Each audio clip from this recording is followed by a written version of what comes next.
গাজায় যুদ্ধ বন্ধের দাবিতে ফের উত্তাল ইসরায়েল। নেতানিয়াহু সরকারের বিরুদ্ধে নানা স্লোগানে মুখর তেল আবিবের রাজপথ। মার্কিন প্রশাসনের দাবি, গাজায় যুদ্ধবিরতির বিষয়ে উল্লেখযোগ্য অগ্রগতি হয়েছে। জানা যায়, জিম্মি বিনিময়ের ব্যাপারেও ইতিবাচক আলোচনার প্রস্তুতি নিচ্ছেন বেনিয়ামিন নেতানিয়াহু।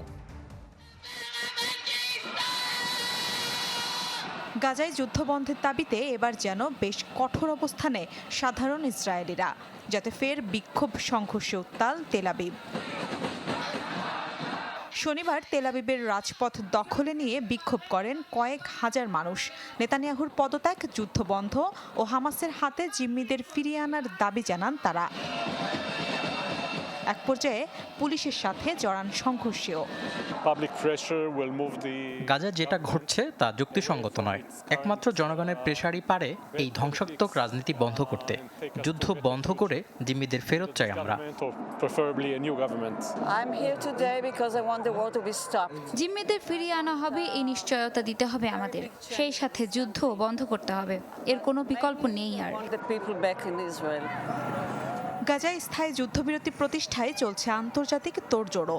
মার্কিন প্রেসিডেন্ট হিসেবে ডোনাল্ড ট্রাম্পের মেয়াদ শুরুর আগেই এতে অগ্রগতি আসতে পারে বলে সরগরম পশ্চিমা সংবাদ মাধ্যমগুলো। এরই মধ্যে নেতানিয়াহুর সাথে সাক্ষাৎ করেছেন ট্রাম্পের মধ্যপ্রাচ্য বিষয়ক প্রতিনিধি স্টিভ উইটকফ। গাজায় যুদ্ধবিরতির বিষয়ে আশাবাদী প্রেসিডেন্ট জো বাইডেনও। যুদ্ধবিরতির বিষয়ে সত্যিকার অর্থেই বেশ অগ্রগতি এসেছে। জিম্মি বিনিময়ের ব্যাপারে ইসরায়েল ও হামাসের মধ্যে আলোচনা চলছে। দ্রুতই আমরা সফল হব বলে আশাবাদী। তবে এত সবের মাঝেও থেমে নেই জায়নবাদীদের আগ্রাসন।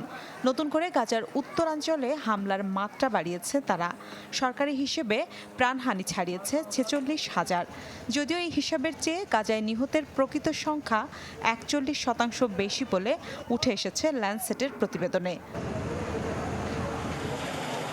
কেবল গাজাই নয়, ইয়েমেন ও লেবাননেও একযোগে হামলা চালিয়ে যাচ্ছে ইসরায়েল।